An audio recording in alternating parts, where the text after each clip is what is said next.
Hello, everybody. Josh Neighbors here for the Locked On Big 12 podcast. Today it is November 8th, 2021. Busy show. Today it appears Texas Tech has a new head coach. TCU's coaching surge continues, and 4 Big 12 games from the weekend to talk about on today's show. Before we get into it, make sure you guys follow us on Twitter at LOBig12. You can follow me at JoshNeighbors_. For a lot of you all who are new to this show, either on Apple, Stitcher, Spotify, or on YouTube, make sure you go find us in those places. So if you watch on YouTube, you can find us on Apple, Stitcher, and Spotify. If you watch, or you listen rather, on Apple, Stitcher, and Spotify, you can go and find us on YouTube. Subscribe, give the video a thumbs up, and also interact too. Your all's comments usually give me a lot of kind of inspiration for some of the topics that we talk about on this show, and it's always pretty thought-provoking to have you all give your all's thoughts. Also, if you're watching on YouTube today, I apologize for the reflection of the sun of the glasses. It's a bit early to put the contacts in for me today, so rolling with the glasses, so I apologize for the reflection. All right, coaching news and Big 12 football coming your way on today's show.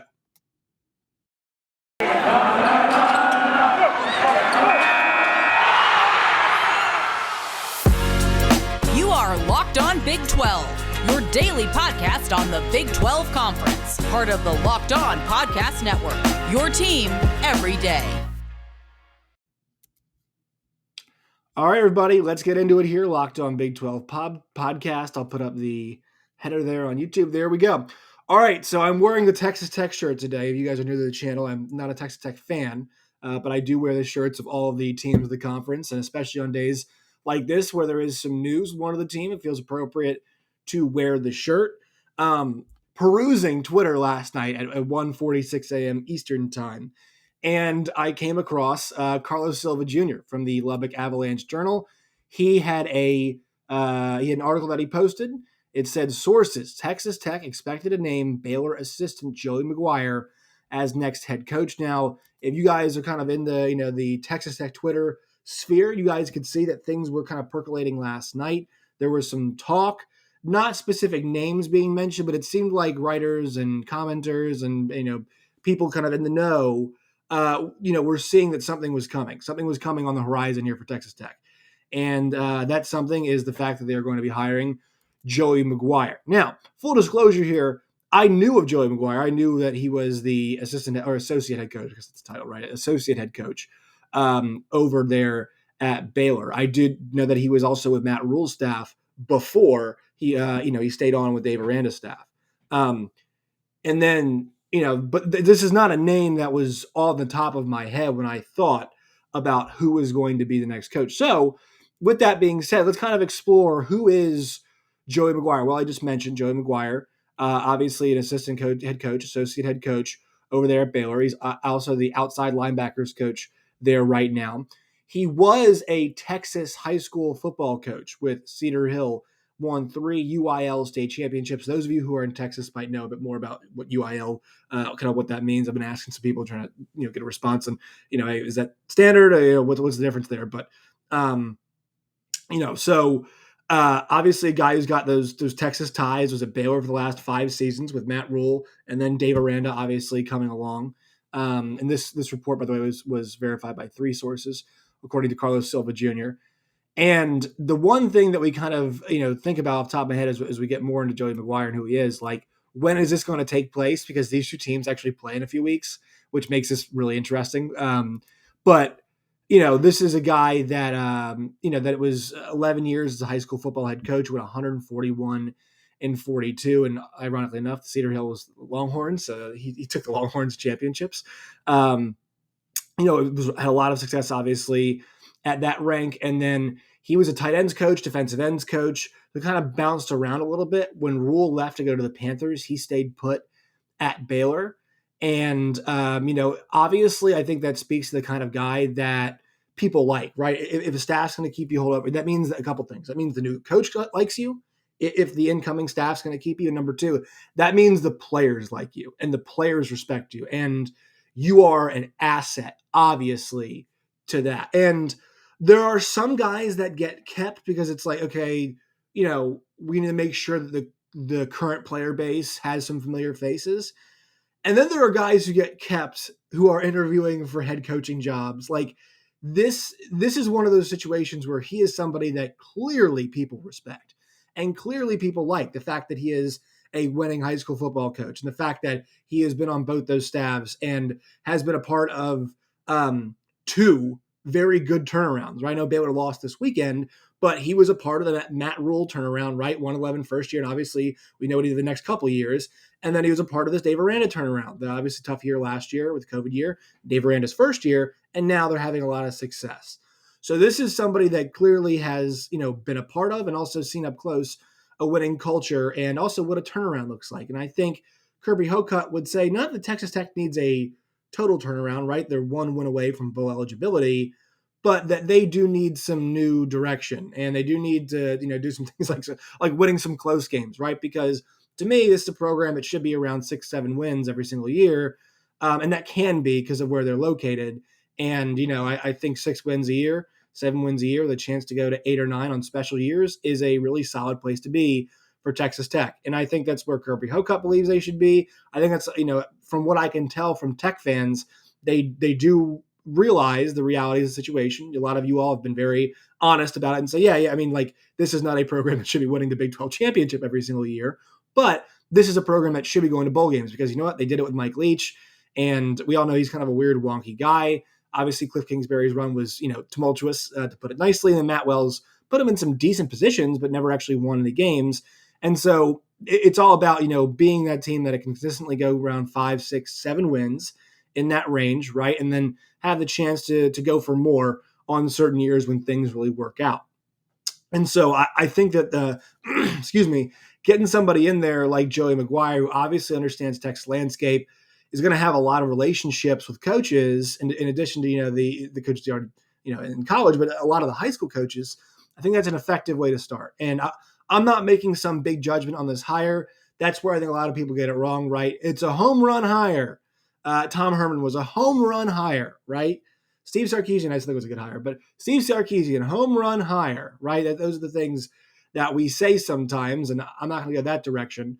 But it seems like they're going to go. This is not like the traditionalist route, right? This is a coach who is going to be a guy who kind of oversees everything, and maybe he calls plays. I don't know, but it feels like the important part for him is like nailing the 2 coordinator hires. I feel like that's going to be something for him that we talk about as something that's very important for him, is getting those decisions correct. And it's always important in general, but especially if you're going to be a coach that's the way he's being presented right now in a lot of these pieces and a lot of what reading is, he is a guy that is respected and liked as a person. He's really good at fostering relationships and building cultures. And I know the culture gets thrown out a lot, but people like this guy. He is liked, which is part of a, culture, right? If people like your boss, it's typically speaking, it's a healthy workplace culture. People want to, get behind your boss and follow him into battle. And especially this is, not quite war, but this is, you are following the coach in the battle in some respects. It's a full contact sport. So, I think from this perspective, I like that hire. I like the hire from the fact that it feels a bit different. They went in the state of Texas. And I know people say, well, there's no guarantee that works. I think that Jeff Traylor to me seemed like the perfect option. And this is not, Joey Mcguire is not Jeff Traylor, but it is in the same vein that he is a long time, he's a guy at 10 plus years of high school football coaching and, a lot of success in the state of Texas, went on and has been a part of winning staffs at Baylor. And obviously Baylor, the state of Texas as well too. So I like the hire. We're going to learn more as this goes along. Once again, the big question is, when does he take over? I will say this. There was a lot of conversation about, does this really help you with the early signing period? Bud Elliott, and I said this last week, Bud Elliott made the point that sometimes there have been some difficulties with the with getting your new recruiting class because of the early signing period. There have been some problems that coaches have had really securing and locking up those classes if they come in, mid-December, right? If you're firing the coach around the bowl, before the bowl, kind of in bowl season, if that's the case, then that is sometimes hoses you with the early signing period. And that's why I think TCU and Texas Tech made these decisions, because they wanted to get somebody in, and here's the thing too, even if he's not like there, when Texas Tech is now recruiting, they know who their head coach is, and I guarantee you, a lot of these, some of the kids are going to be recruiting, have played for people that probably know Joey Mcguire, coached against Joey Mcguire, know of Joey Mcguire. That is helpful.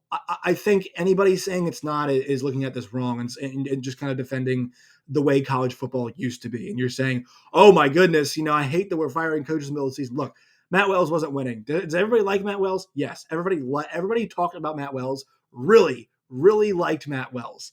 But the change had to be made, and Texas Tech was on the coaching search.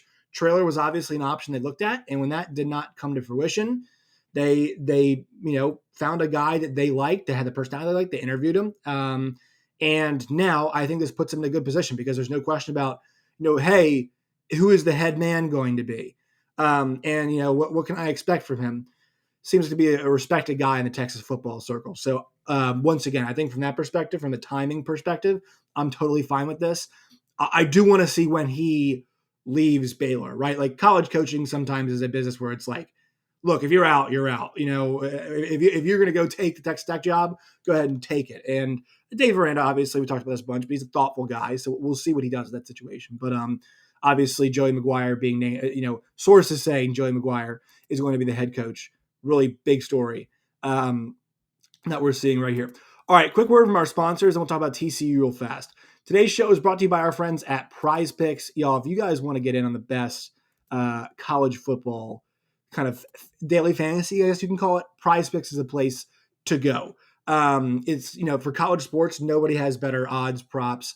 They've got over-under on yards, touchdowns, interceptions, rushing yards, anything you can think of, they've got there. So go to Prize Picks today. Download the app. It's available in most states. Use the promo code Locked On. That's LOCKEDON. Locked On. You'll receive 100% deposit match up to $100. So if you deposit $100, we'll give you an extra $100 to play with today. Once again, promo code Locked On at Prize Picks. All right, so some TCU news. This comes from Drew Davison of the Fort Worth Star-Telegram. Apparently, TCU has interest in Matt Campbell. That is according to Drew Davison of the Fort Worth Star-Telegram. So this is intriguing because I really like the way that Jeremiah Donati and the brass at TCU are attacking this coaching search. They have, there was a report last week that they have interest in Kellen Moore. I think that's unreasonable, and I think Kellen Moore is in a perfect position right now because he's a Cowboys OC, and they're, obviously yesterday didn't go very well, but the Cowboys offense is very good this year. And if he keeps doing what he's doing, there's a good chance that Kellen Moore goes and gets a NFL head coaching job, or at least maintains an NFL offensive coordinator job, and also doesn't have to deal with the life that is being a college coach and recruiting 24/7. But that's an inspired choice. That is a bold, inspired choice. Trying to bring Kellen Moore, out of the pro ranks in the DFW area and bring him to TCU. Matt Campbell, that is an inspired choice. Do I think Matt Campbell rides for this one? No, I don't. There's maybe he entertains the idea, maybe he uses it to leverage another job or whatever, but he's got that extension and obviously Iowa State loves him, and I know it hasn't been a perfect year for them, but still a damn good football coach. So this is, they are really doing their due diligence. They are going to see what options are available. Obviously, Sonny Dykes felt like the natural choice, but look, they might have aspirations for somebody better than that. I mean, maybe LSU does not go after Billy Napier, and they say, "Hey, come over here, Dallas. Fort Worth, Dallas Fort Worth area. Come coach here."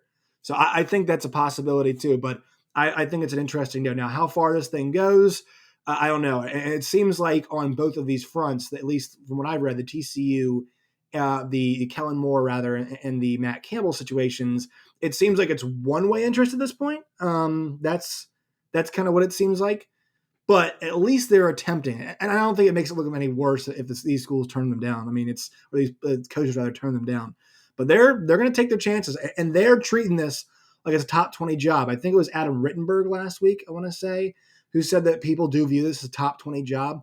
Credit to Jeremiah Donati and TCU for saying, yeah, we think we are. We're going to go after candidates to kind of reflect that, right? Because Matt Campbell's going to be one of the hottest coaching properties. Sonny Dykes, too, I think that they're interested in, but Kellen Moore, what a hot coaching property he is. And they're saying, yeah, let's, we think we can take a swing and we have the resources to entice guys like that. I don't think it's too far-fetched. I don't think it's too crazy for them to do that. All right, one more break here real quick, and we'll get into this weekend's games. Today's show is brought to you by Built Bar. Go to built.com today. It's built.com. Check out all the flavors they have available, including coconut, raspberry, mint brownie, coconut almond, salted caramel, double chocolate, cherry bar chia, just to name a few. Go to built.com. That's built.com. Use the promo code LOCKED15, LOCKED15, LOCKED15 for 15% off at built.com. Today, also check out their Built Go and their Built Boost as well. All right, let's get to this weekend's games here. We have got 4 of them to break down, at least in the immediate Big 12, and we'll have some notes from the teams that are joining the Big 12 Conference. All right, first game, TCU 30, Baylor 28. Man, I mean, Chandler Morris went absolutely crazy.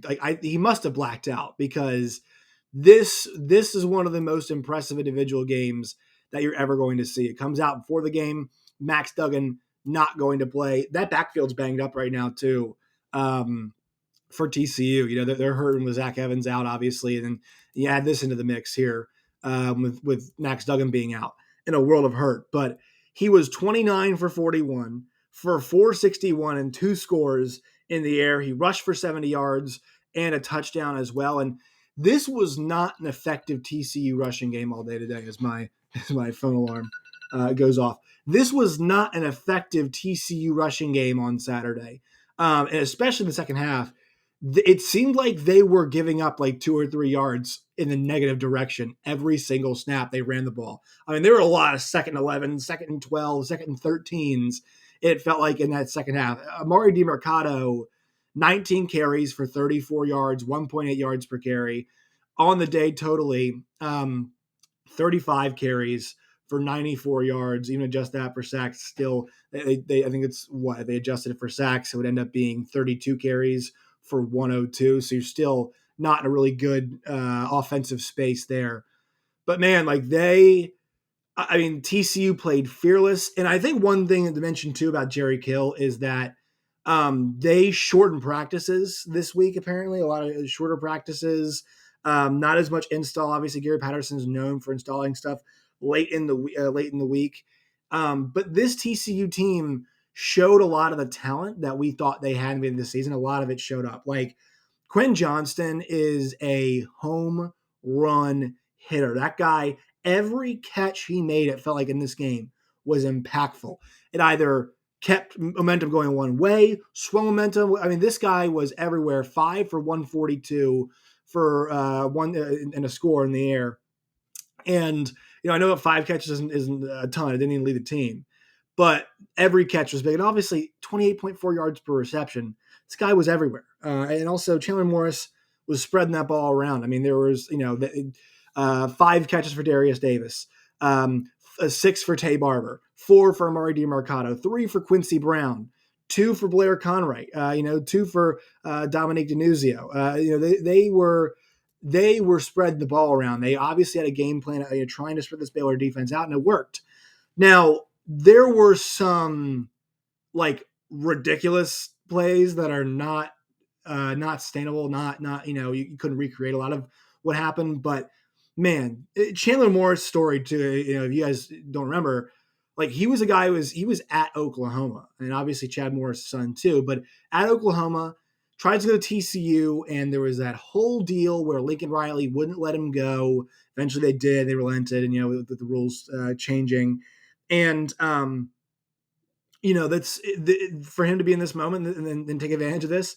Obviously, future is going to be unclear for a lot of these guys, right? Max Duggan had a great year, but new coaching coming in, so who knows, what the coach values and favors.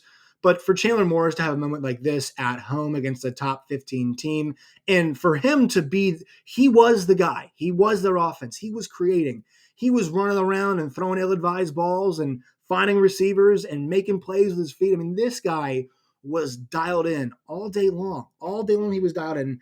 And to see that, man, like it was a lot of fun. And look, I know it ruins next week's game between Baylor and Oklahoma just a little bit. I still think Baylor's got a shot to win, especially at home. They just seem to be a bit more of a polished unit at home. I haven't lost there yet this season. This is a really feel-good win for TCU because they needed something like this. And that's a good Baylor team they beat. For Baylor, once again, they just couldn't cover in the back end. And Gary Bohannon made two really bad mistakes. Obviously, if you guys didn't watch the game, TCU missed like a 35-yard kick, I think, or whatever. It was a short kick at the end of near the end of the fourth quarter that could have made it a 5-point game. They miss it, and Gary Bohannon is leading them down the field, the Baylor Bears, and it looked like they were getting in field goal range. Tried to throw an out route, looked like, and got jumped. And it was a pretty bad decision. I mean, I think it was a corner who was right there, kind of sitting on the route, just waiting for it, bouncing in, just went to the outside and made a nice play on the ball. Really bad decision, really ill-advised throw. And Gary Bohannon, for as much as he has been effective and has taken care of the football, if you watch that Texas game back and then you watch this game, he does make some really bad decisions. He's made some really poor decisions in some of these games. They're fewer and further between than most guys, but his bad decisions seem to be like glaringly bad. I don't know if it's because we're so used to him taking care of the football, but if you're going to run as much as, they ran all over TCU, and TCU's run defense, and their defense as a whole has been bad this year. Abram Smith goes for 125 on 18 carries. Ebner goes 12 for 39 for a touchdown. On the whole, they ran for 5 yards a carry. If they're going to throw the ball 20 times, I know he threw 3 touchdown passes, but you got to be more efficient where you eliminate the turnovers. That's the passing game is supposed to be a built off running game and complement it and keep things rolling. Those mistakes are the killers. They're usually killing drives too. So that's for Baylor. That's what they got to clean up when they go play Oklahoma next week, because as Oklahoma has struggled this year, like we all admit, they do just find ways to win football games. And normally, whether it's West Virginia game, whether it is the Kansas game, right, by hook or by crook, they are finding ways to win football games, and that should be respected. And that means that while they haven't been perfect, it feels like other teams still have to be damn near perfect to beat them, because that's just how talented OU is.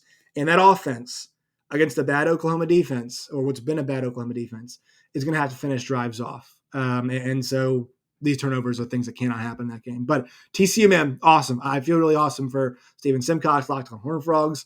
If you want more TCU-centric coverage, go check that out there. But yeah, feel really good about that one for them. All right, Iowa State 30, Texas 7. Let's do it. Okay, so Breece Hall has 21 straight games with rushing touchdown.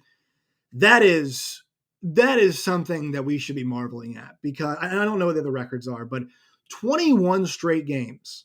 To number one, to be a guy who is basically the starting running back for that long period of time, it just shows this guy has been a special player. Number two, defense is looking at you. They're looking right at Breece Hall, right? They're looking right at Breece Hall, and they're saying that's the guy we got to stop. And he just runs with fluidity, and he runs with tenacity. And this is a guy who doesn't mind pounding on you some. He doesn't mind, and I think they do a good job of making sure that the number of carries he gets, it's not a guy who's getting 30 carries a game. That's not really where he's at.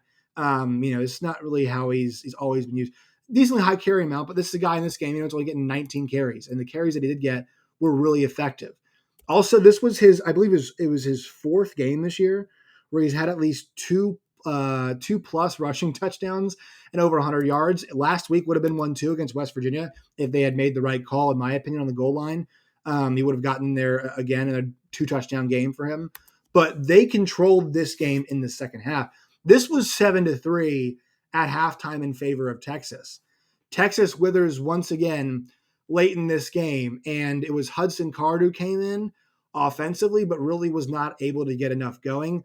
And that defense just really didn't hold up their end of the bargain in that second half. Look at what Iowa State did. They had, I think, 3 touchdowns on their first 4 drives in the second half. They scored on 6 of their, I think they scored on,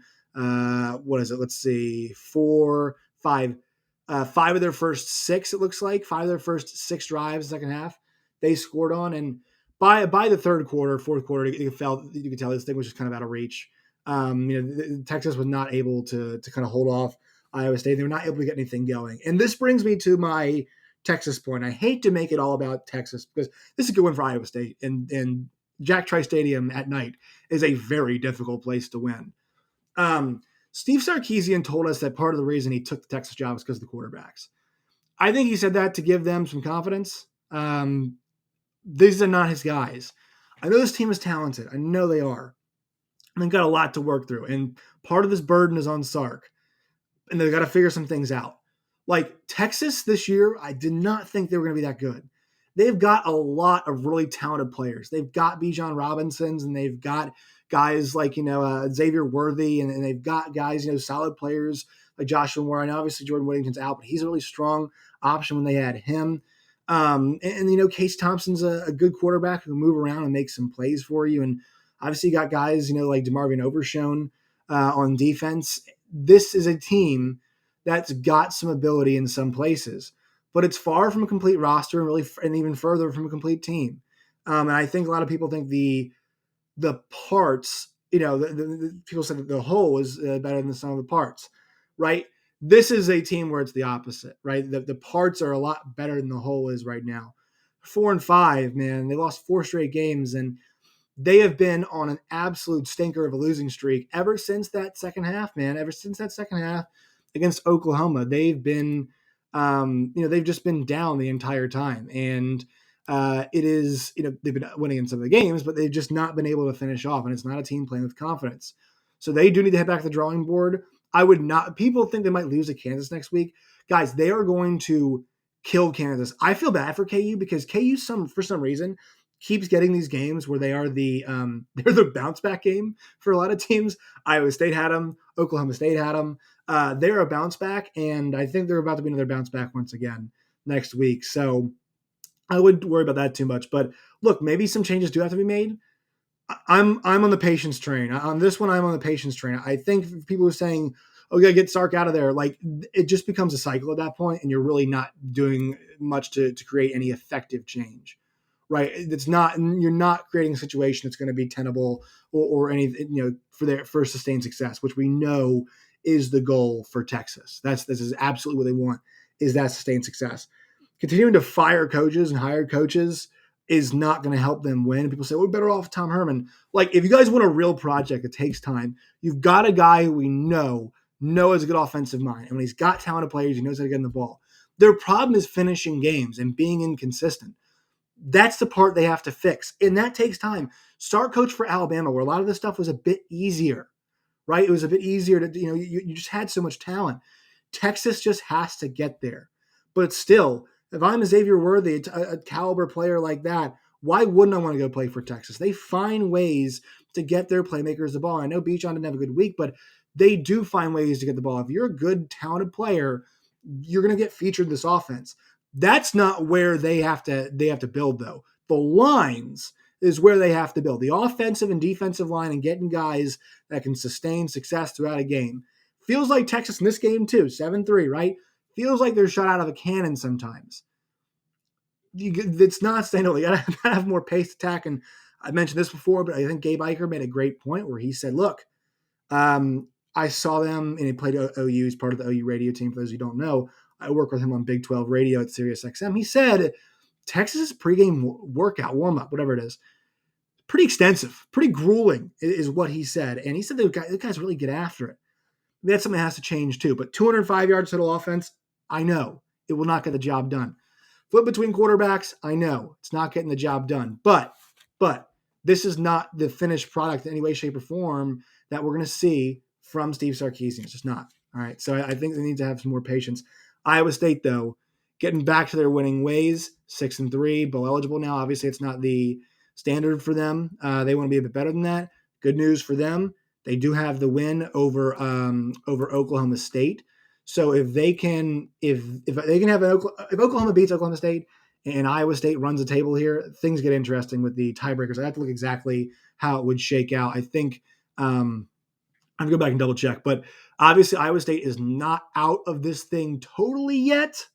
Getting close, but they're not out of it yet. Still, a 10-win season is available to them. If they win out the rest of their games, which would be a challenge, obviously considering they go at Tech, which is, we'll see how they look this week. Tyler Shuck might be coming back too. At Oklahoma, going to be hard. And then TCU at home. So 8 wins at the minimum of the regular season is what we should see here. And I know 8-4 is not what they want at the beginning of the year. But still, 8-4 is available. 9-3 is available, which gets you maybe to 10-3, depending on how things go. So this is still a season that has got a lot left. There's a lot of juice left in the orange there for Iowa State here. All right, this was the most impressive one of the weekend. Oklahoma State 24, West Virginia 3. West Virginia offense the last week that lit up Iowa State, right? Absolutely lit up Iowa State's really good defense.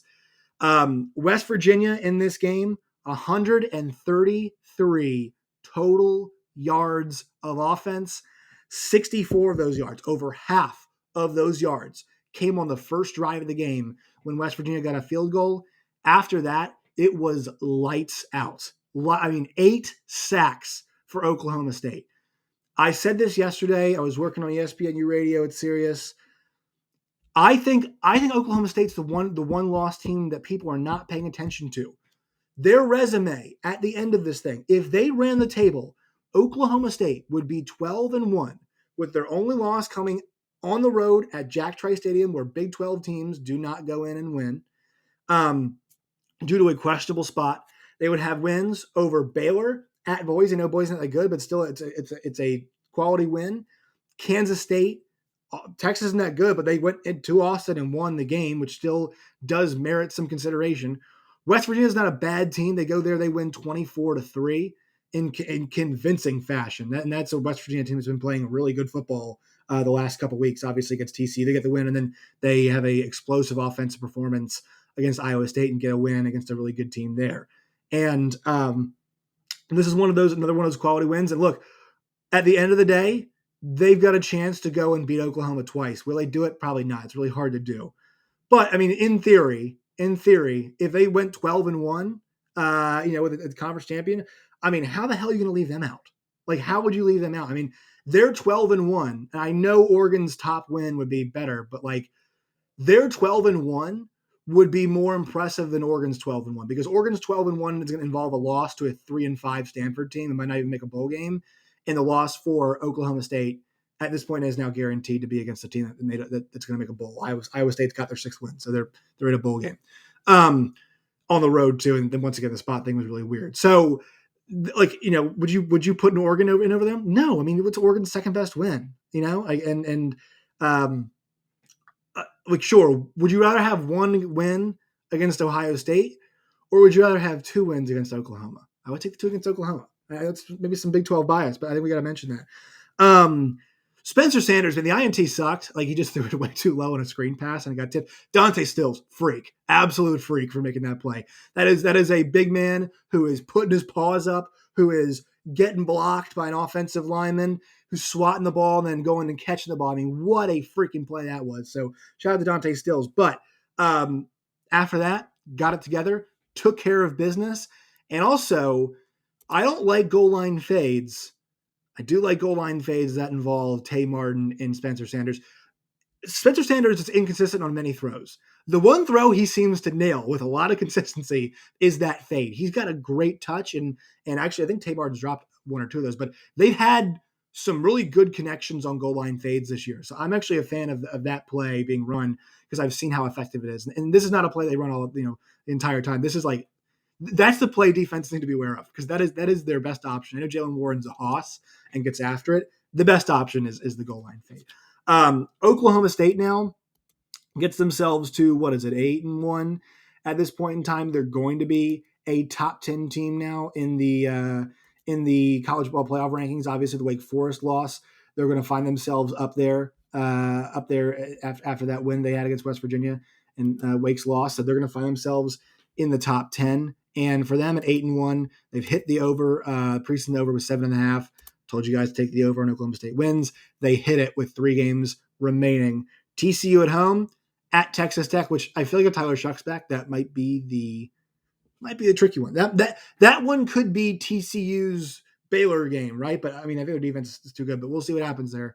But TCU at home this week, Oklahoma, Texas Tech the next week, and then at home for Oklahoma in Bedlam on November 27th to end the season. That right now is shaping up to be a top 10 collision, and it's going to be it might be round one of 2 rounds of Bedlam, which is in both those games are going to have monumental implications. A conference championship, would mean beating OU number one would mean so much in any capacity. Bedlam or conference championship Bedlam, right? Conference title would mean so much to Oklahoma State, especially as Oklahoma goes and leaves it for the SEC. It would mean so much, obviously, for OU as they kind of move forward throughout their season, their schedule. Could OU afford a loss in one of them and then get one in the second one? I don't think so. I don't think anybody believes that. So both those games, we're setting up for some cataclysmic showdowns between the two Oklahoma schools. All right, friends, one more here. Kansas State 35, Kansas 10, 13 straight Sunflower State Showdown wins for Kansas State. They are now bowl eligible. They went from 0-3 in the Big 12 to now 3-3 in the Big 12. Kansas, they had a bunch of injuries, right, happening for them with their, especially quarterback. They had Jason Bean go down, and I think Miles Kendrick went down, or Jalen Daniels, one of the two went down during this game. Deuce Vaughn, he back. He had a monster game, 150-plus yards rushing. He had the three touchdowns as well on the ground. This guy, man, he's just a different kind of player, right? And this is a diamond in the rough type player, that a small guy, a lot of heart. 11 carries for 162 and 3 scores on the day for Deuce Vaughn. Also 5 for 60 in the catching department as well. Looks like Skylar Thompson's getting his legs back, 19 for 24 for 244 and a score. Not running him as much, too, that they really didn't want to get Skylar Thompson, I think, too much in the run game. Still obviously recovering from that lower body injury that he had. Kansas State now 6-3. They have West Virginia at home, Baylor at home, and they're at Texas on Friday, November 26th. So a lot of opportunities for the Kansas State Wildcats to continue this nice season, and 7 or 8 wins could be on the docket for them. At 3-3 with the situation they were facing, 3 straight losses too. They lost by 11 to Oklahoma State. The game wasn't really that close. 6 against OU, 13 against Iowa State. So, none of those games were particularly super close, but it wasn't like they were getting absolutely the doors blown off them in those games. And they've responded really nicely this year and beaten the teams that they should. Let's see if this last 3 they can go 2-1. That'd be a great look for them, because their losses were Oklahoma State, Oklahoma, and Iowa State, right? Those are the good teams in the conference. Let's see if you can kind of establish yourself, because right now they're like squarely the 4th best team, I would say. They're the 5th best team, probably right there, right? You'd take Oklahoma, Oklahoma State, Iowa State. Now, I would take Baylor at this moment in time over them. Kansas State, to me, is like right there, and this kind of West Virginia-Kansas State battle is one that's squarely in the middle of the conference coming up this week. So we'll see if Kansas State can continue to extend their winning streak in the bowl eligible. Good job. That's good stuff. Nothing to scoff at, with the way that things have gone this year, especially for them at the quarterback spot. All right, let's get to some teams joining the Big 12 here. Cincinnati 28, Tulsa 20. We saw they needed a whole lot of shenanigans to win this game, which was ridiculous. Look, I think the pressure's on them. I think they're definitely capable of blowing out teams, Cincinnati. I just think that all the talk and all the pressure and all this conversation, whatever, is just hard to manage. They should beat Tulsa by a lot more. I understand that. But look, I think that right now in the standings, like Cincinnati's at 6, there's no reason they should drop, or like they should be 5th, right? This week. I think what we're going to end up seeing this week is 1, Georgia, 2, Alabama, 3, Oregon, 4, Ohio State, right? So there's your top 4. Cincinnati jumps to 5. I think Michigan State drops to 6, because right now Michigan 7, Michigan 1.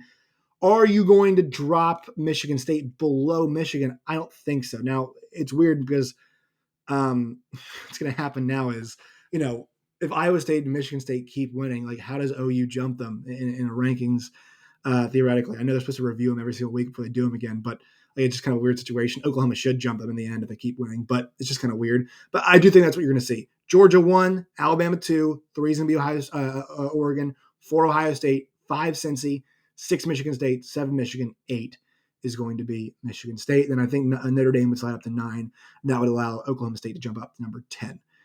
But win's a win, I guess, but they had to pin their ears back there on the goal line to get those stops. And Tulsa tried not to score on some of those.